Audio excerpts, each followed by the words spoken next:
새 아침입니다, 애청자 여러분. 오늘 새벽에도 하나님의 참된 복이 애청자 여러분들에게 임하시기를 간절히 축복합니다. 오늘은 이스라엘 민족의 시작인 야곱의 12 아들들이라는 제목으로 말씀드리겠습니다. 오늘 본문은 창세기 30장 14절부터 24절입니다. 제가 봉독하겠습니다. 밀 거둘 때 루벤이 나가서 들에서 합한 채를 얻어 그의 어머니 레아에게 드렸더니 라헬이 레아에게 이르되 언니 아들의 합한 채를 청구하노라. 레아가 그에게 이르되 네가 내 남편을 빼앗은 것이 작은 일이냐? 그런데 네가 내 아들의 합한 채도 빼앗고자 하느냐? 라헬이 이르되 그러면 언니의 아들들 합한 채 대신에 오늘 밤에 내 남편이 언니와 동침하리라 하니라. 저물 때에 야곱이 들에서 돌아오매 레아가 나와서 그를 영접하여 이르되 내게로 들어오라. 내가 내 아들의 합한 채로 당신을 산노라.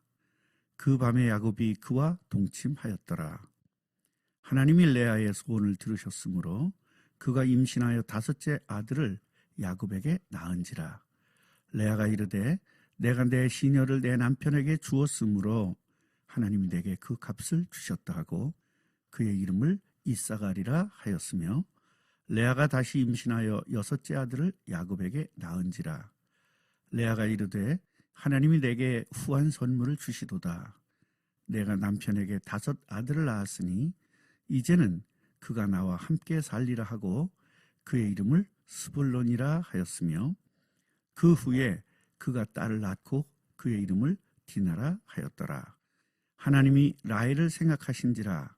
하나님이 그의 소원을 들으시고 그의 태를 여셨으므로 그가 임신하여 아들을 낳고 이르되 하나님이 내 부끄러움을 씻으셨다 하고 그 이름을 요셉이라 하니 여호와는 다시 다른 아들을 내게 더하시기를 원하노라 하였더라.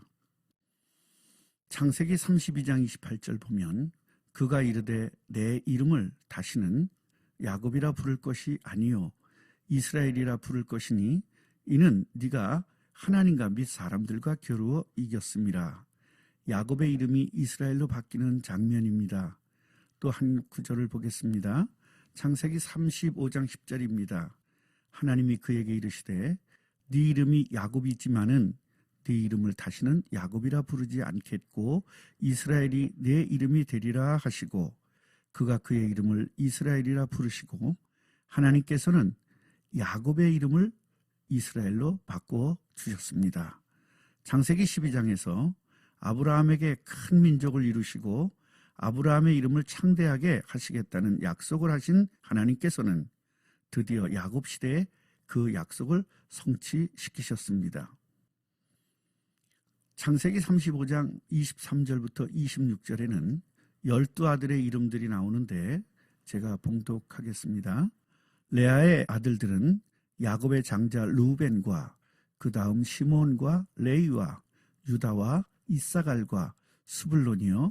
라헬의 아들들은 요셉과 베냐민이며 라헬의 여종 빌하의 아들들은 단과 납달리요.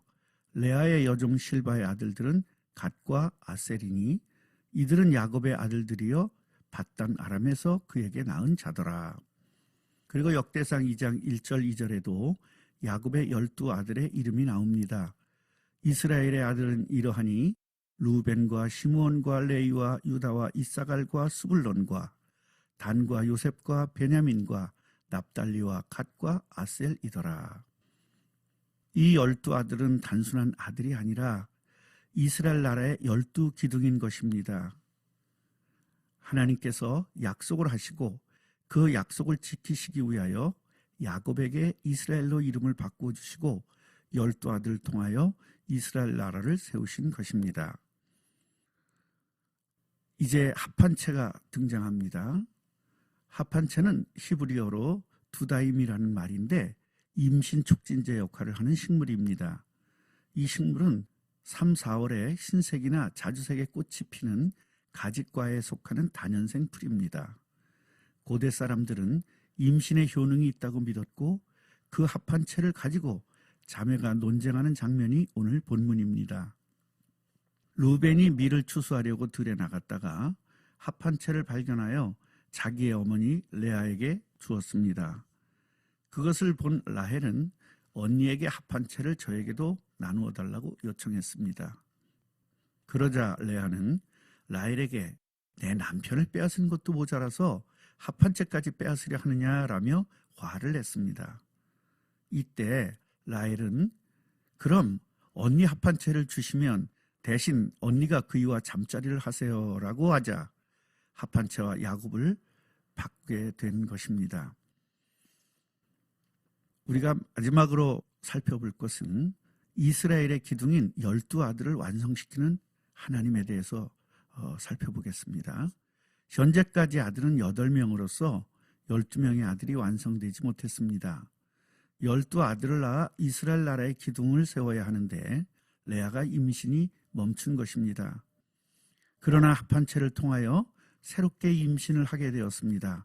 17절을 보면 하나님이 레아의 소원을 들으셨으므로 그가 임신하여 5째 아들을 야곱에게 낳은지라. 이사가를 낳은 레아는 내 시녀를 내 남편에게 주었으므로 하나님께서 내게 그 값을 주셨다고 하고 이사가리라 이름을 지은 것입니다. 그 뒤에 스불론을 낳았습니다. 레아는 하나님께서 나에게 후한 선물을 주셨으니 이제는 그가 나와 함께 살리라 하면서 스불론이라고 이름을 지었습니다. 하나님께서는 임신이 멈춘 레아에게 2 아들을 더 주시면서 10명의 아들들을 이스라엘 나라의 기둥으로 세우신 것입니다. 이제 2명의 아들이 더 필요합니다. 22절부터 24절을 보겠습니다. 하나님이 라헬을 생각하신지라 하나님이 그의 소원을 들으시고 그의 태를 여셨으므로 그가 임신하여 아들을 낳고 이르되 하나님이 내 부끄러움을 씻으셨다 하고 그의 이름을 요셉이라 하니 여호와는 다시 다른 아들을 내게 더하시기를 원하노라 하였더라. 임신을 하지 못하던 라헬에게도 태를 여셔서 요셉을 주시고 그 뒤에 베냐민을 주셔서 그리스도가 태어나야 될 이스라엘 나라를 세울 기둥인 12아들을 완성시킨 것입니다. 여기서 중요하게 볼 것이 있습니다. 인간의 소원을 들으신 것인가 아니면 하나님의 소원이 이루어진 것인가를 깊이 생각해 봐야 합니다. 야곱의 부인들은 분명히 인간의 소원인 아들을 달라고 했고 그 소원대로 응답하셨습니다. 그러나 더 중요한 것은 하나님의 소원이 이루어졌다는 것입니다.